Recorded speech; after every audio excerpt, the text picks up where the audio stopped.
Greetings, fellow traveler. Tired of the hardships of your journey? Here, take a seat by the fire and let me spin you a grim tale of a dark future where there is only war. Today we'll continue with the 40k timeline and factions, but before we go on to our next faction, since we've already covered the birth of the Chaos God Slaanesh, it's time we talk about the Warp and the rest of the Chaos Gods, for they are a big part of the 40k verse and help to explain a lot of what's going on. Since the Warp is dark, weird, mysterious and full of horrors, I've decided to split it into two videos. In this first one we'll try to explain the nature of the Warp, which is in itself quite the impossible task, but we'll try our best anyway. After that we'll follow up with a second video on the Chaos Gods themselves. Before starting, if you enjoy my content, please leave a like and consider subscribing. It's a big help to get the channel growing. So, without further ado, let's dive into the lore.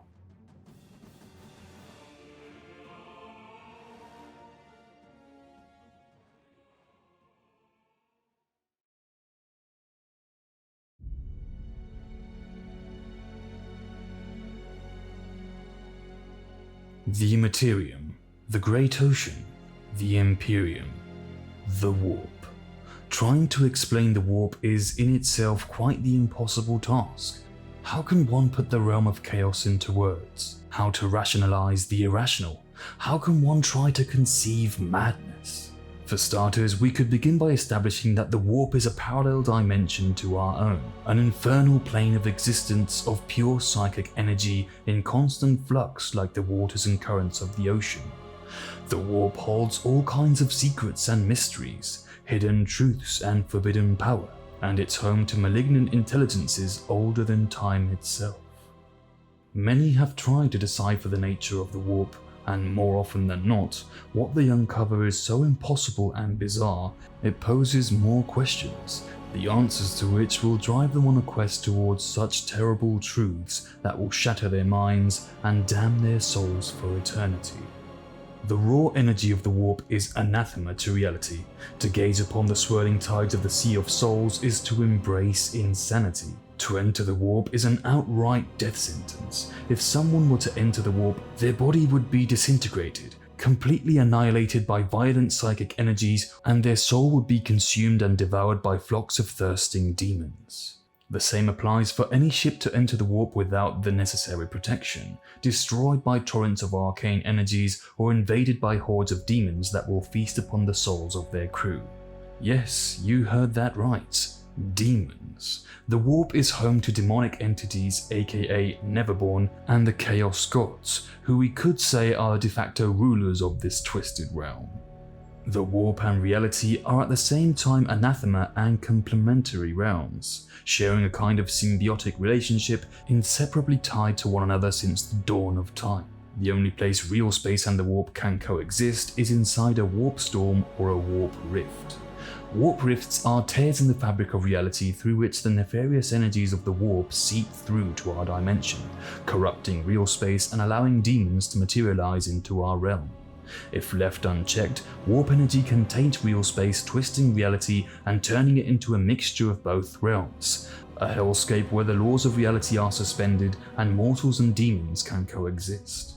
If a planet is caught inside a warp rift or a warp storm, the energies of the Warp will taint and corrupt it to its core until it becomes a demon world, mutated, twisted parodies of what they once were.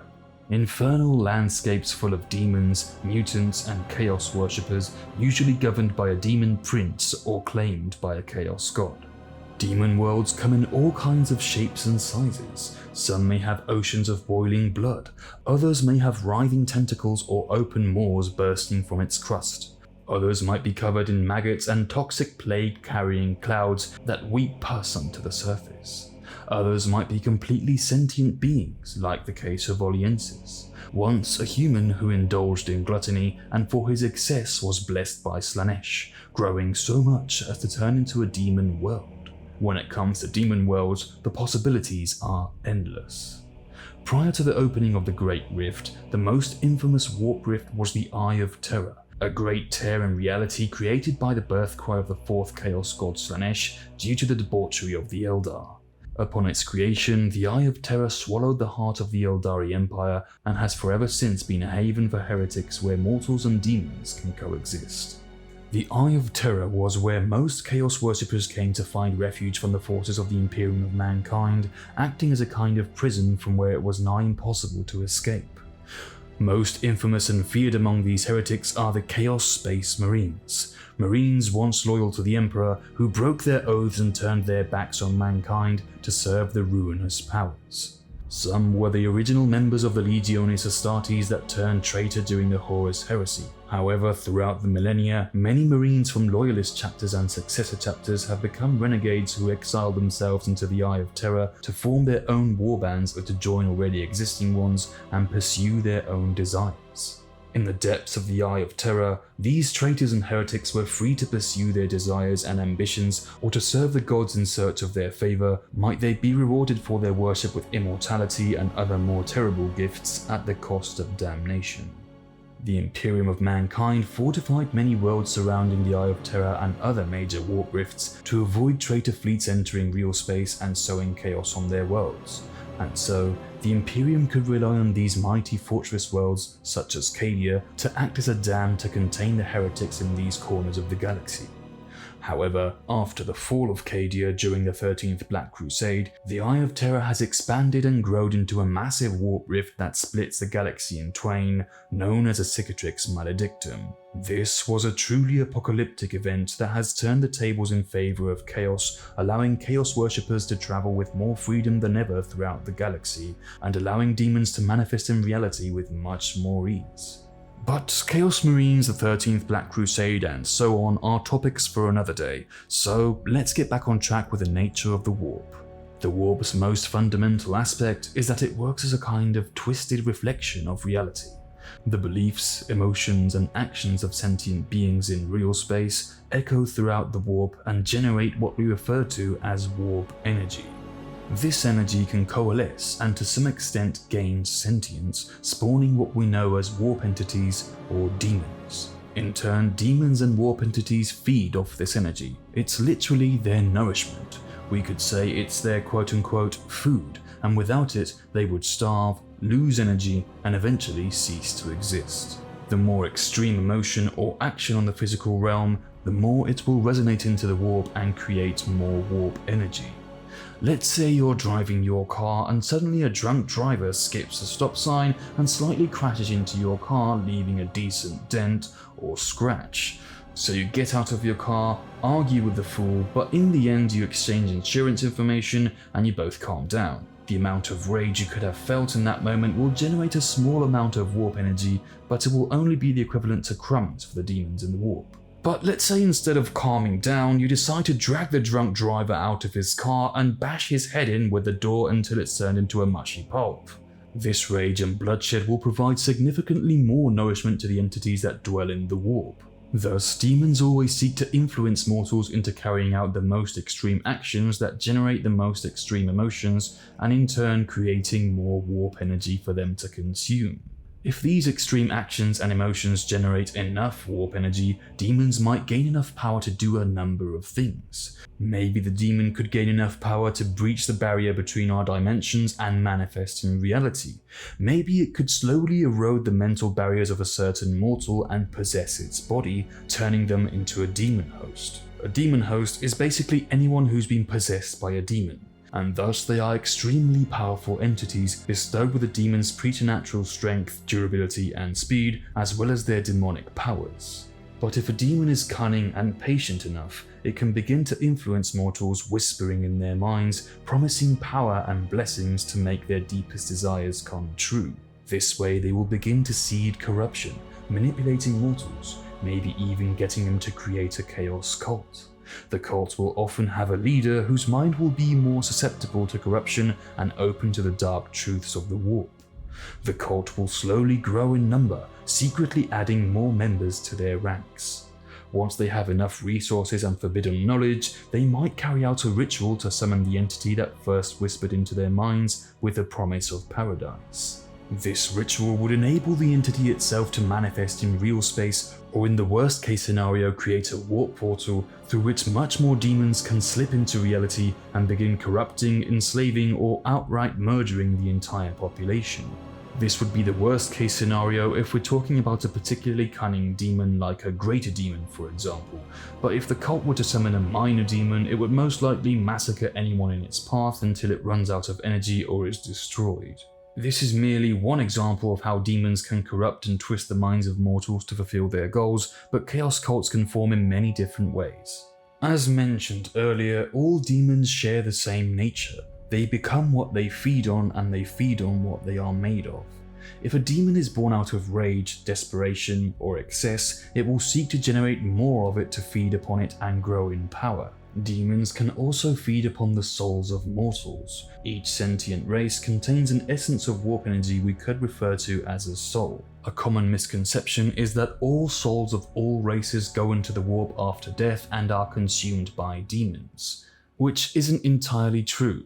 In the case of the Eldar, for example, upon their death, their souls will fly to Slaanesh and she will devour them, unless they can do something to avoid it like the Craftworld Eldar do through the Spirit Stones.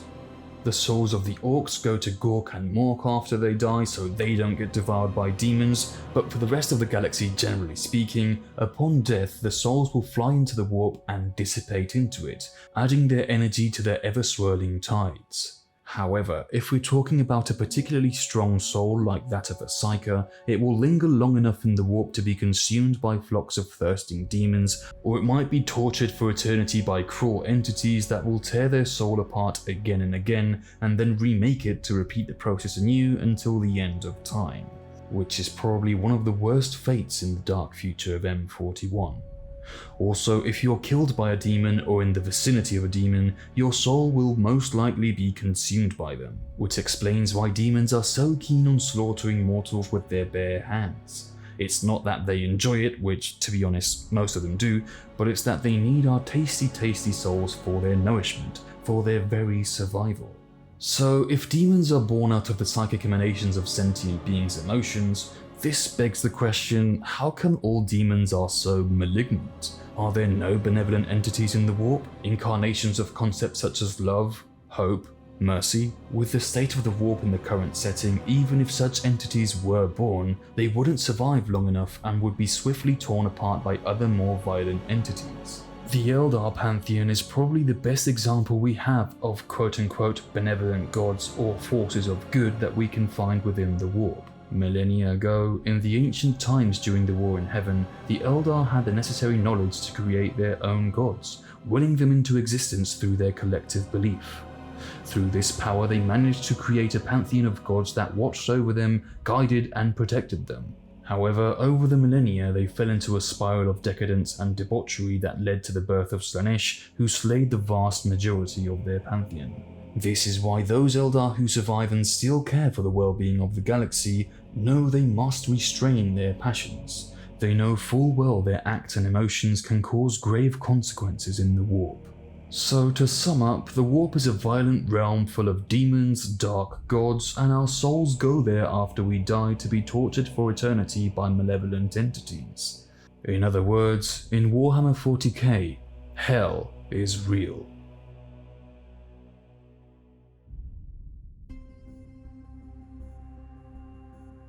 As I've mentioned, all sentient species have a greater or lesser connection to the warp since their souls are basically made up of warp energy. Hence, the souls of mortals shine in the warp with a light of their own depending on the connection they have to the warp.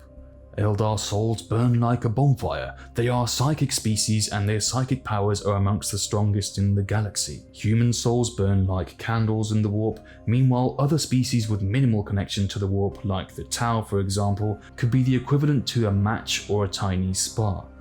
As you might imagine, the brighter the soul, the more powerful the individual and the more attention it will attract from demons. The Emperor of Mankind, the most powerful Psyker in the entire galaxy, shines like a star in the warp, and it is his light projected through the Astronomicon that allows navigators to see their way through the turbulent tides of the Sea of Souls. Psyker is a term that inevitably comes up when talking about the warp. We've mentioned them several times throughout the video, but let's take some time now to explain exactly what they are. Psykers are individuals gifted with a strong connection to the warp, therefore their souls will shine brighter than that of non-Psykers. Psykers' minds are open to the warp. Through them they can channel its energies to conjure all kinds of supernatural powers we could call quote-unquote magic. Anything and everything from telepathy, telekinesis, teleportation, slowing the flow of time, summoning eldritch lightning from the tips of their fingers to strike down their enemies, or conjuring warp fire to incinerate them. Though not all Psykers are equally powerful. Some have a greater connection to the warp than others, making it so that some might just be able to pull off simple tricks like reading someone's mind, while others might have access to all kinds of different powers. In mankind, Psykers are fruit of a genetic mutation that seems to be naturally occurring, contrary to the Eldar who were designed by the Old Ones to be all-powerful Psykers. Human Psykers are rare, but not too much. A fair estimate would be one Psyker for every billion humans or so, and taking into account that the Imperium of Man spreads through 1 million worlds all over the galaxy, and Terra's population alone is said to be in the quadrillions, yeah, you can be sure there are quite a few Psykers out there. This is a double-edged blade, since Psykers, as you might imagine, are incredibly powerful individuals, and if trained correctly in the use of their powers, they can become great warriors and important assets to the Imperium of Mankind. Alas, Psykers are particularly vulnerable to chaotic corruption or even worse, demonic possession. Their minds are open to the warp. They are more susceptible of losing their sanity, and since their souls shine brighter than others and therefore have more warp energy, they're a particularly tasty meal for demons. Thus, unsanctioned Psykers or rogue Psykers are incredibly dangerous. They might become corrupted and begin to worship chaos, rising as the leader of a chaos cult, or go mad and destroy anything in their path. If they are strong enough, they might be able to enslave an entire world's population to their will and puppeteer them like slaves to carry out their bidding. If they lose control of their powers, they might violently explode, or in the worst case scenario, their mind might turn into a warp portal through which demons can pour into reality. This is why the Imperium of Man constantly hunts down Psykers and captures them to bring them back to Terra aboard the Black Ships. If they are found to be stable Psykers, they will be trained in the use of their powers and become sanctioned Psykers to serve the Imperium in many different ways. But this doesn't mean they're completely safe from the warp and the predators that dwell within it. Far from it. Even sanctioned Psykers who've trained to defend their minds from demonic entities might become possessed, especially if they extend themselves in the use of their powers. For the more power they use, the more attention it will draw from the Neverborn, and the more difficult it will be for them to remain in control, becoming easier prey to demonic possession. Hence, even sanctioned Psykers aren't trusted throughout the Imperium and are seen by many as dangerous mutants, ticking time bombs that will quite literally raise hell once they go off. On the other hand, if the captured Psykers are found to be unstable, they'll be swiftly executed, or even worse, they'll be fed to the Golden Throne to be consumed by the Emperor to extend his life. It's said 1,000 Psykers are sacrificed every day just to keep the Golden Throne running and the Emperor alive. A terrible sacrifice indeed, but a necessary one nonetheless to keep the Imperium running and falling into darkness. Alas, it's not always so easy to detect Psykers. Some are incredibly skilled at hiding their gift. Others might be latent Psykers whose powers won't manifest until they are fully grown adults. For this reason, the Inquisition and the Black Ships are constantly on the lookout for any unsanctioned Psykers to bring them into the fold or execute them, for if only one slips through their fingers, it could mean the destruction of entire worlds and the damnation of billions of innocent souls. Another key aspect about the nature of the warp we must understand is that it's a realm that violates all natural laws of physics. Time and space are completely distorted. 20 minutes in the warp could be equivalent to 20 hours, years, or maybe only 20 seconds. Solid matter can turn liquid or to gas and vice versa. a psychedelic realm of madness and chaos that would destroy your sanity if you were foolish enough to gaze upon it with your naked eyes. However, this does have its advantages. The suspension of physics and the time dilation is what allows sentient races to travel through the warp faster than the speed of light to reach their destinations much faster than through real space. As we 40k fans like to say, while in Star Wars they use hyperdrives to travel through hyperspace, and in Star Trek they use warp engines to achieve FTL travel, in Warhammer 40k we literally go through hell. And since they're travelling through hell, ships that travel through the warp must use some kind of protection to shield itself from its violent energies and of course from demons. Luckily, mankind have developed quite the ingenious solution to this problem, known as Gellerfields. A Gellerfield is a kind of shield that repels the energies of the warp, creating essentially a bubble of reality around the ship that protects it from all damage and demonic incursions. But apart from protection, these ships need some way to orient themselves in a chaotic realm full of swirling tides that are in constant flux. How to tell north from south, east from west, or up from down in a dimension that defies all reason? Essentially, it's an impossible task, but mankind have found a way around it thanks to gifted individuals known as navigators. Navigators are a kind of human psyker with a special mutation that bestows them with a third eye on their foreheads. Through this third eye, they can see into the warp without losing their minds. However, navigators still need some reference in the warp to be able to navigate. Enter the Astronomicon. The Astronomicon is a vast psychic construction devised by the Emperor of Mankind. Through it, the Emperor directs his psychic energy through the warp, making it shine like a beacon. So powerful is the light of the Astronomicon that it can be seen roughly across 70,000 light-years of galactic space. Thus, navigators lock onto the light of the Astronomicon as a powerful point of reference, allowing them to navigate their way through the tides of the Immaterium to reach their destinations. Without it, warp travel would be essentially impossible, and the Imperium would eventually fall without being able to send resources and reinforcements across the stars. Although being able to navigate the warp and travel faster than the speed of light still won't keep you safe, for the currents of the warp are ever treacherous. Thus, navigators usually take what is known as warp routes to travel to their destinations, more or less stable passageways from one system to another. But there is no such thing as safety within the warp, and the more time spent within it, the more risk. The crew might suffer terrible nightmares full of unimaginable horrors, demons might still be able to influence the crew or try to pry their way through the Gellerfield, there might be storms in the Great Ocean causing turbulences that might grow so extreme as to tear the ship apart, Gellerfield or not. And let's not forget time dilation. Let's say you set out on a warp travel. The navigator estimates it will take around 6 months to reach your destination, but once you're in the warp, time dilation and relativity come into play. In the best case scenario, the navigator's estimations were correct, and 6 months after you emerge from the warp safe and sound at the other end of the galaxy. On the other hand, maybe he was wrong and it takes 9 months or even multiple years to reach your destination. Maybe from the crew's perspective only 6 months have gone by, but in real space, decades, centuries or thousands of years may have passed. Or maybe it's been years from your perspective, but in real time only a few seconds have gone by. Or perhaps, more impossibly, you might even arrive at a time before your ship even began its journey, creating a time paradox. However perplexing and terrifying this might be, out of all these scenarios, the worst case is that you never emerge back into reality and become lost in the warp for eternity. Technically, time dilation during warp travel could lead to some kind of time traveling, though all warp travel depends on the currents of the warp and the whims of the gods. So yeah, it would be extremely difficult to successfully time travel using the warp, because you never know what the outcome is going to be.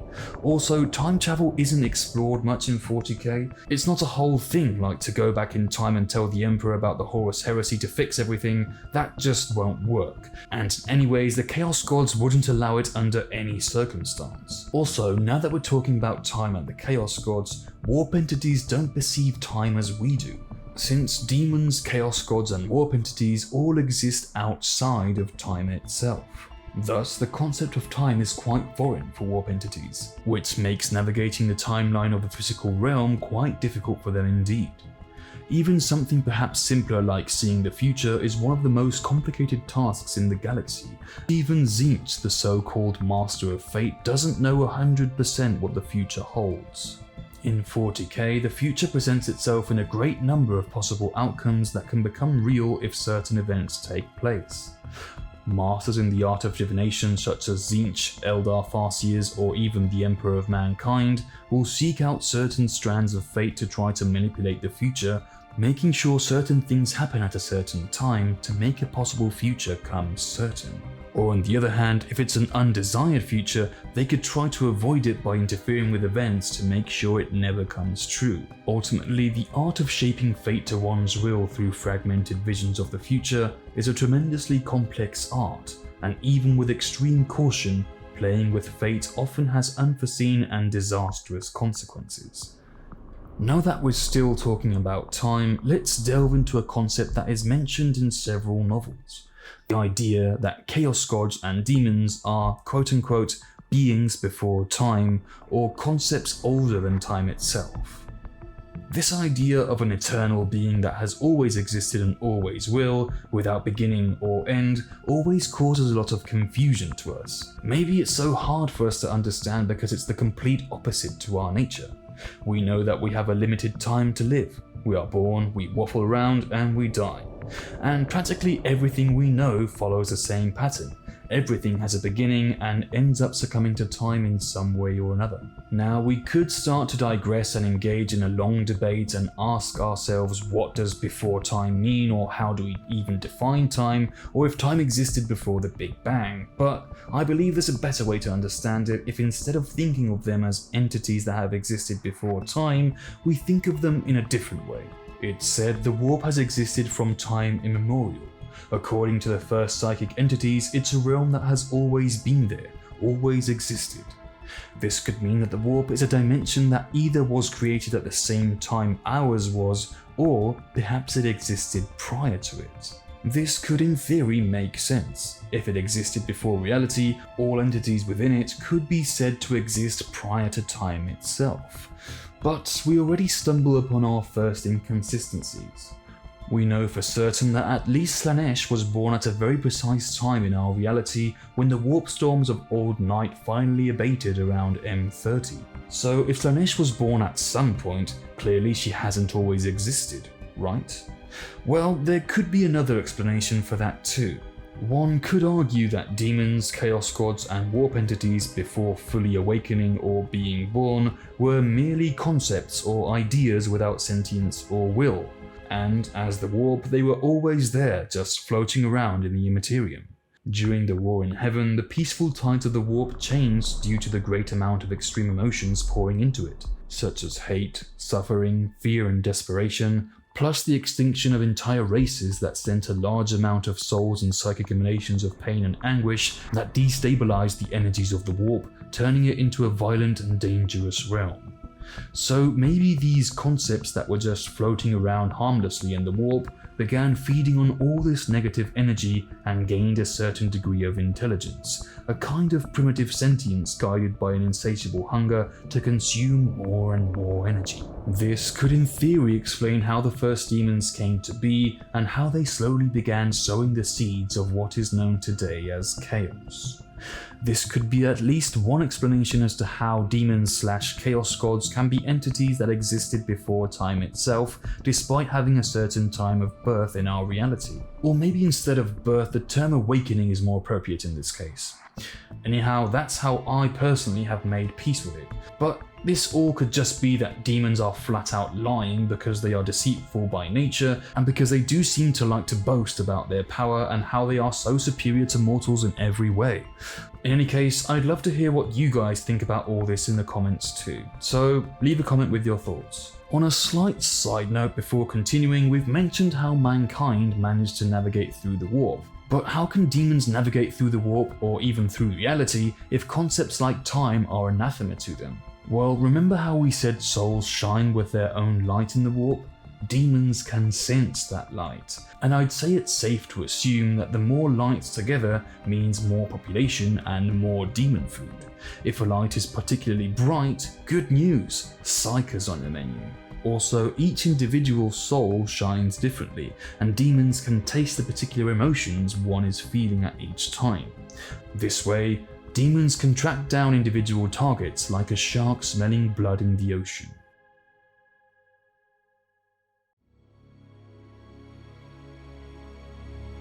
Another important trait of the warp is its narrow relationship with faith. Like I explained in the Warhammer 40k Beginner's Guide video, if enough sentient beings believe in something deeply enough and for a long enough time period, their belief can actually mold the warp itself. The Immaterium will react to the collective belief and literally make it come true in some fashion. As I've mentioned, this isn't as trivial as believing you can fly and suddenly you're Superman zooming around the sky. It's far more nuanced than that, involving a deep religious kind of belief or certainties that are set in stone, like for example that water is wet or fire burns. This feature of belief affecting the warp in turn can also affect our own reality, even changing the laws of physics to a certain extent. Usually the orcs are the best example to explain it. Orc technology is often just pieces of scraps put together haphazardly and should by all means fall apart or just explode when turned on. But somehow, thanks to the orcs' collective belief that it should work, the warp reacts to their belief and makes it work simply because they believe it should. Any engineer worth their salt after studying an orc gun, for example, would say it's an outright miracle this thing can even fire bullets without a proper feeding chamber, trigger, or even bullets. But thanks to the orcs' collective belief, it can magically fire bullets quite effectively, even if all laws of physics dictate it shouldn't. However, this does actually have to do more with the orcs' gestalt psychic energy known as War energy, so maybe it's not the best example, but it does work to illustrate this complicated interaction between the mortal's beliefs and the warp. Other than changing the laws of physics, collective belief can also create warp entities or feed/empower them. Let's take for example the Tooth Fairy. Now in the real world, only children believe in this fairy tale, but let's just for the sake of the argument, say that an entire hive world believes the Tooth Fairy to be real. The hive world will have billions of inhabitants, probably much more than the population of Earth in our time. Let's say all of them believe in the Tooth Fairy and have done so for centuries or even millennia. Their collective belief eventually will spawn an entity in the warp whose identity will be that of the Tooth Fairy, and it will be subject to the beliefs of the population. If they believe the Tooth Fairy only takes children's milk teeth when they fall out and leaves some money in exchange, this warp Tooth Fairy will do that and only that because it's limited by the population's collective belief that brought it into being. Such is the nature of warp entities that are solely based on faith or belief. They are beholden to the beliefs that created them and are limited by them. However, if an entity is also based on emotions, well, in that case they have much more freedom to do as they wish, and they will seek to influence mortals into creating more extreme emotions to feed upon them and gain more energy and power. These kind of warp entities are the most dangerous. They'll always seek to manipulate mortals through whispers and promises to gain power or even worship. This will usually end up in rampant chaos cults, massacres, and damnation. Also, now that I've mentioned it, worship is another thing demons and warp entities feed on, especially the chaos gods. Worship gives them power, thus they will always seek to establish themselves as deities in many cultures to gain worship and thrive on it. Going back to belief, this law of the warp's behavior can also help to explain how it's possible for certain rituals to effectively summon or banish demons, or can even serve to gain power or conjure powerful sorceries. It's speculated that some of these rituals probably belong to ancient civilizations that worshipped chaos. Their collective beliefs eventually affected the warp to such an extent that uttering certain words in a certain language can summon demons even against their will. This might also explain why certain numbers have power in the warp. In the lore, each Chaos God is associated with a sacred number. Khorne's is 8, Tzeentch's is 9, Nurgle's is 7 but also 3, and Slaanesh's is 6. The holy number of Chaos Undivided is also 8, the same as Khorne's. It's not certain why they share the same sacred number. Some say it's reflective of Khorne's dominance since he was the first Chaos God to come into existence, but ultimately it's just one of those lore inconsistencies that we just have to deal with in 40k. These sacred numbers have great significance to each god and will be present in their rituals. They might even be reflected in their realms and their demons, as is the case of Khorne, whose blood legions are organized in 8s, and most Khornate demons' names are comprised by 8 syllables. There is no in-lore explanation as to why each god is fixated with a particular number, but one plausible explanation might be this precursor chaos religion we've mentioned before. Mankind has forever been superstitious, bestowing meaning and symbolism to certain numbers like 13, which is thought to be an unlucky number. So maybe this ancient chaos religion attributed numbers to each god depending on the number's significance and each god's nature. This might have made the gods obsess over their associated number, molding their realm, their behavior, and their demonic hosts according to them.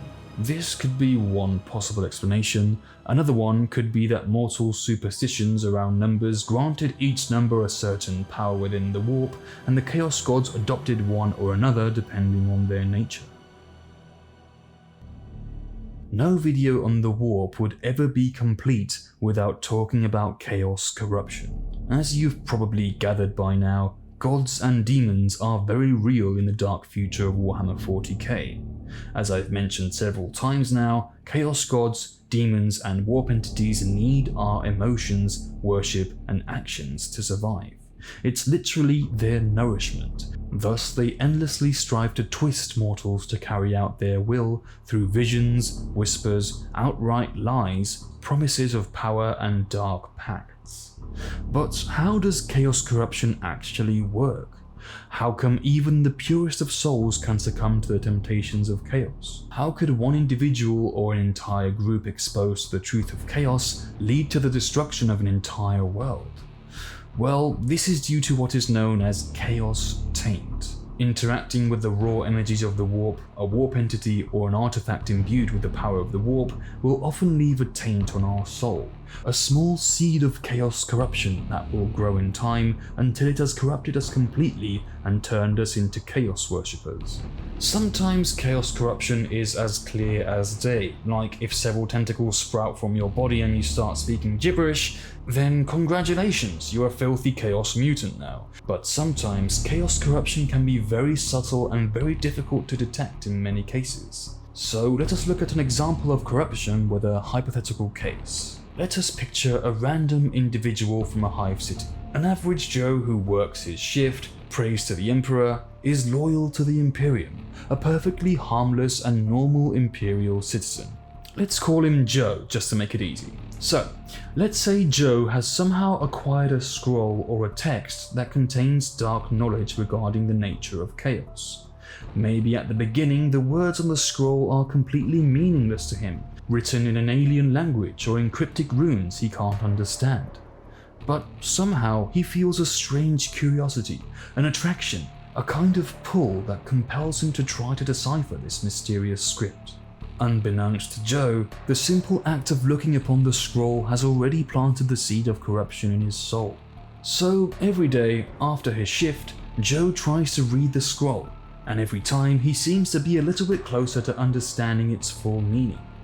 One day, revelation finally arrives, and he understands that this isn't a mere text, but instructions for some kind of ritual. This strikes Joe as some kind of heretical text. So he begins to doubt if he should report it to the authorities and expose those who gave him this mysterious and forbidden scroll.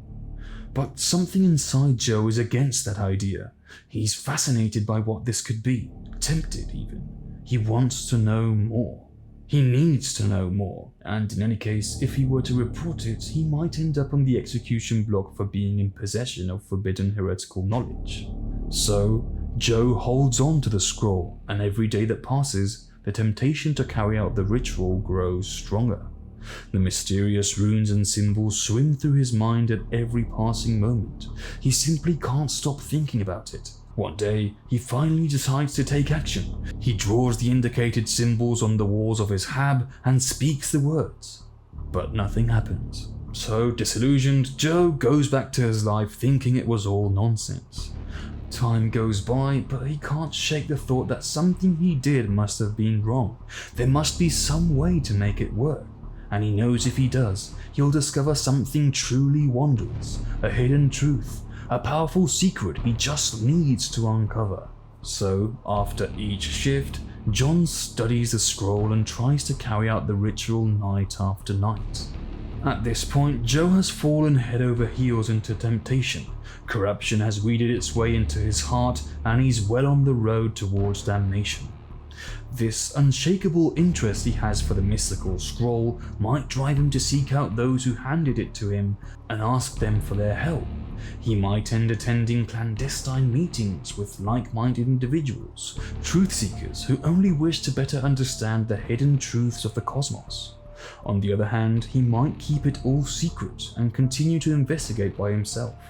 Maybe one day a little voice in his head that seems like his conscience starts to push him in the right direction, making him take more radical actions. Maybe he starts to have strange visions or a newfound intuition that guides his hand. Be it the former or the latter, his technique and knowledge on how to carry out the ritual will increase. The symbols are drawn with more skill, more precisely. Maybe he thinks it's better to draw more than one. Something inside him tells him 8 is the appropriate number, and maybe, just maybe, he should try using more primordial materials. Blood, for example. This time, upon uttering the words, the runes start to pulse with etheric light. Warp energy is starting to gather in this place, and the taint of corruption is beginning to spread.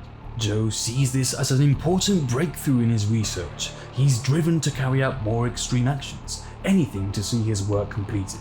He might reach out to his clandestine partners, or that little voice in his head might point him in the right direction again. Sacrifices. Either on his own or maybe helped by the growing Chaos cult, he manages to carry out several sacrifices.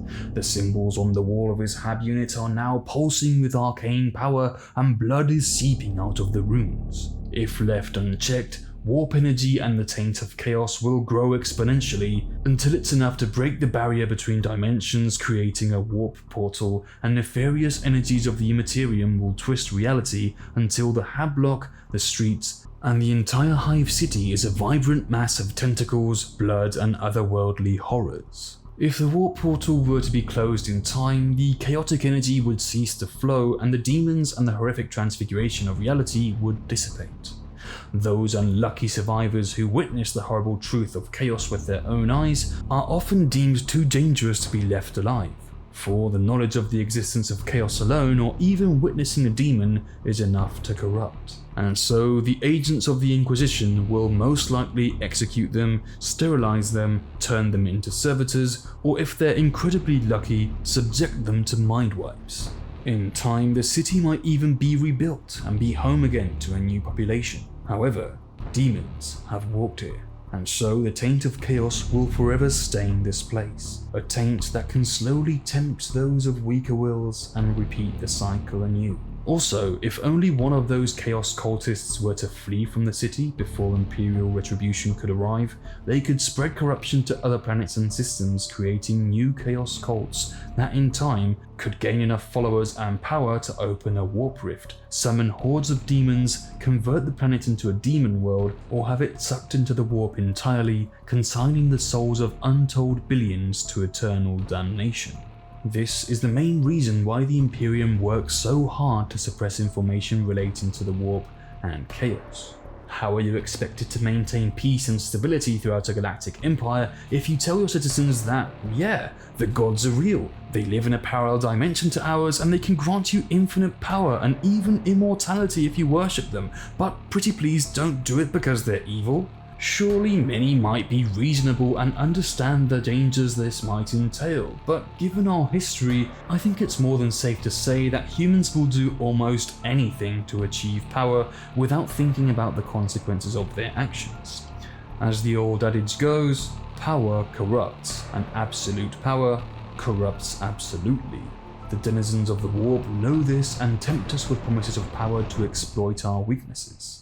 This is one of the reasons why the Holy Inquisition will outright execute any human exposed to the taint of chaos, for even one corrupt individual can bring about all kinds of disasters and catastrophes that will result in the deaths of untold billions.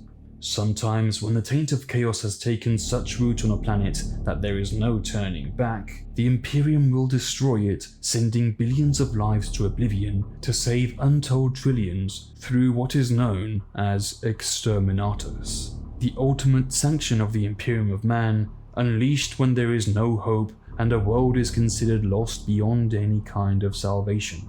Any servant of the Imperium worth his salt will know full well that a swift death through Exterminatus is the only mercy they can grant to those poor souls, rather than let them fall into eternal damnation and suffering at the hands of the ruinous powers. Also, I should mention that although Exterminatus has turned into a complete meme of radical inquisitors just declaring Exterminatus upon the slightest hint of heresy, the truth of the matter is that if an inquisitor or someone with high enough rank declares Exterminatus, it's because the situation is beyond any kind of salvation.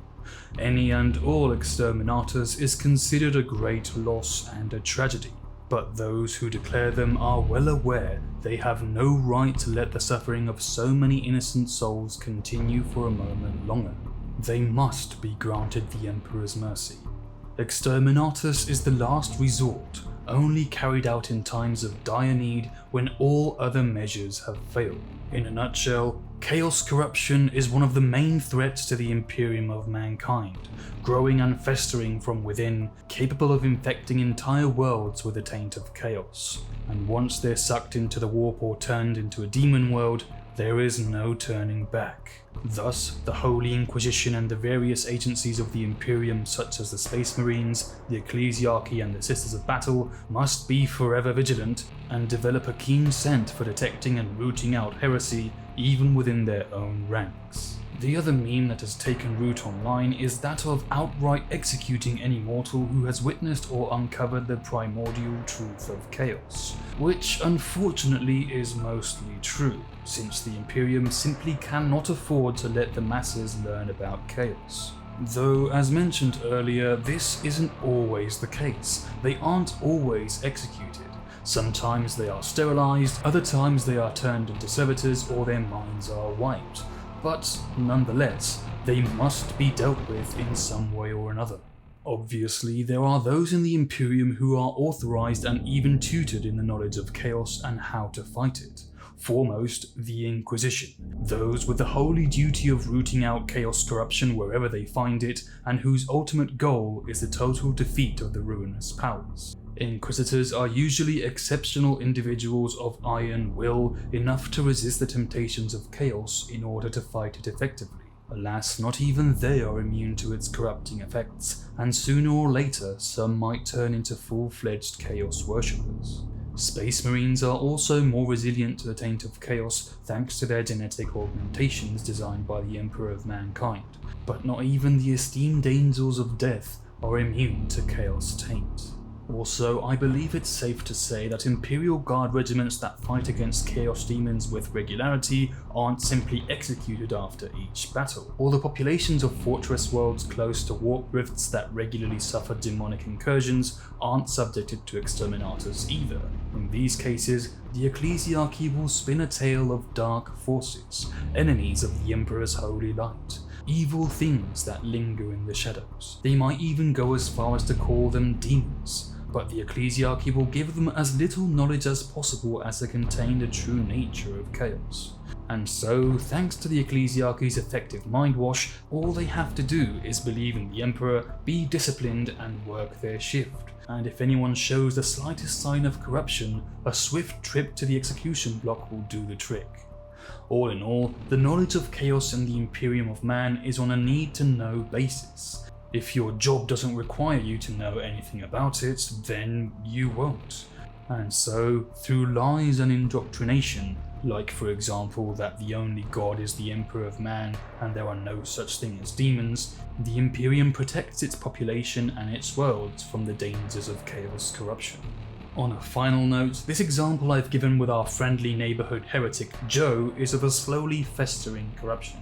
But chaos corruption can also happen in an instant. The mere discovery of the terrible truth of chaos is enough to corrupt in a second. There are many examples in the lore of people turning to chaos upon seeing a demon with their naked eyes, touching a chaos-corrupted artifact, opening a book they shouldn't have touched and gazing upon the profane runes written upon its pages, and bam! Insanity, eternal damnation, and eternal enslavement to the ruinous powers.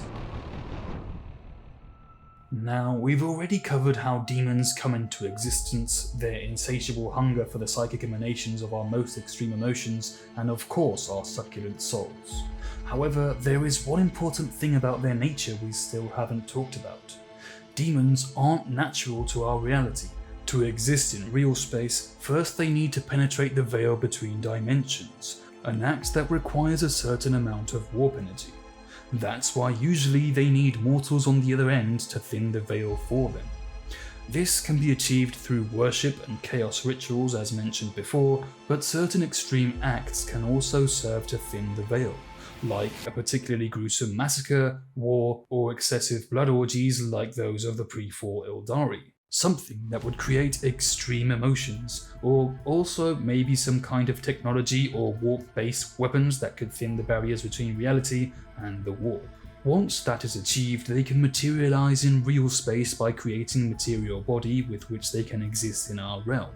However, every second they spend in real space, their material body is burning warp energy, and so demons need a constant source of warp energy to sustain their material bodies, or else they will dissipate and their essence will go back to the warp, leaving no trace whatsoever of their existence. No blood, no flesh or bones, not even a single atom, as if they never existed in the first place.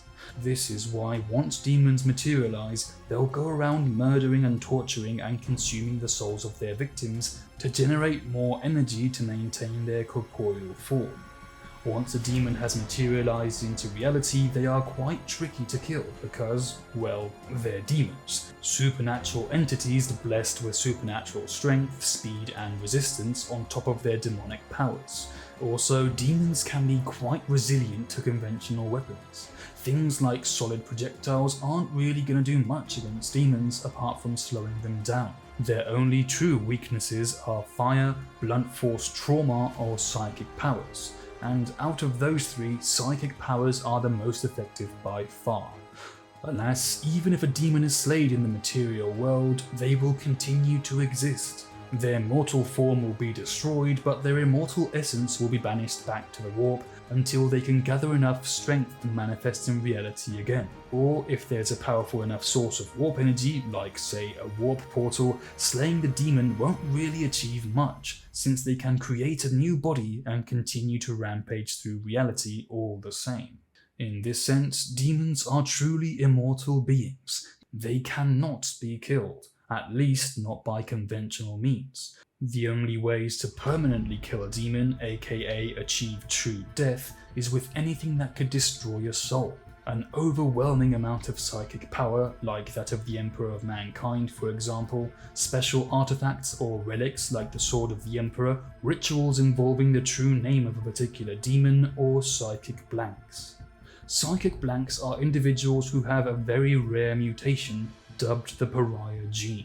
A pariah's soul has a negative psionic field that acts as a void that nullifies psychic powers around their vicinity. Since demons are made out of psychic power, they begin to dissipate in the presence of pariahs. In other words, their mere presence is painful to them. On top of that, pariahs or blanks are immune to possession and even chaos corruption. And most importantly, pariahs can grant demons true death. However, pariahs are very, very rare indeed, only 1 per every 10 billion humans.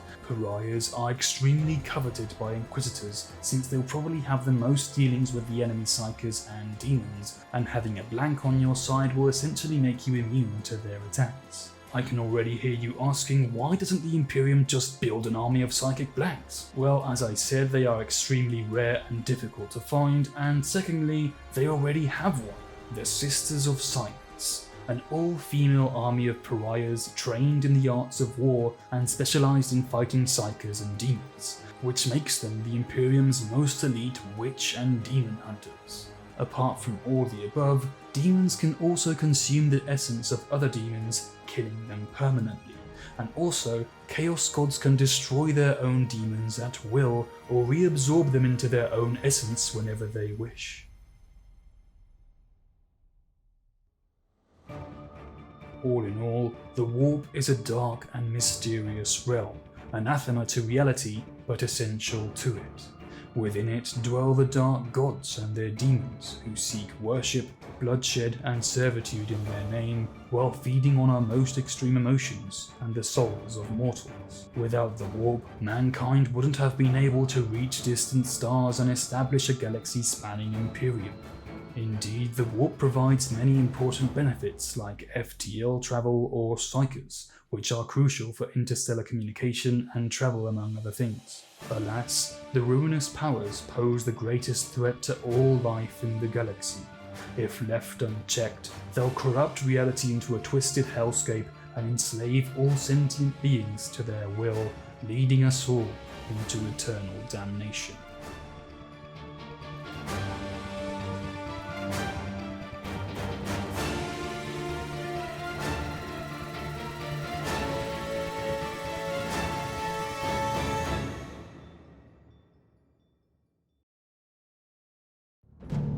Well, there you have it, the nature of the Warp.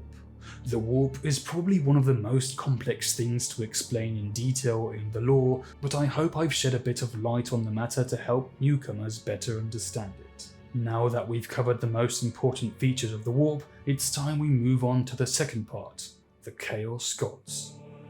Anyway, that's all from me for now. If you liked the video, you know the drill. Give a like and subscribe for more content. Thanks for watching, and hopefully we'll meet again in the next video.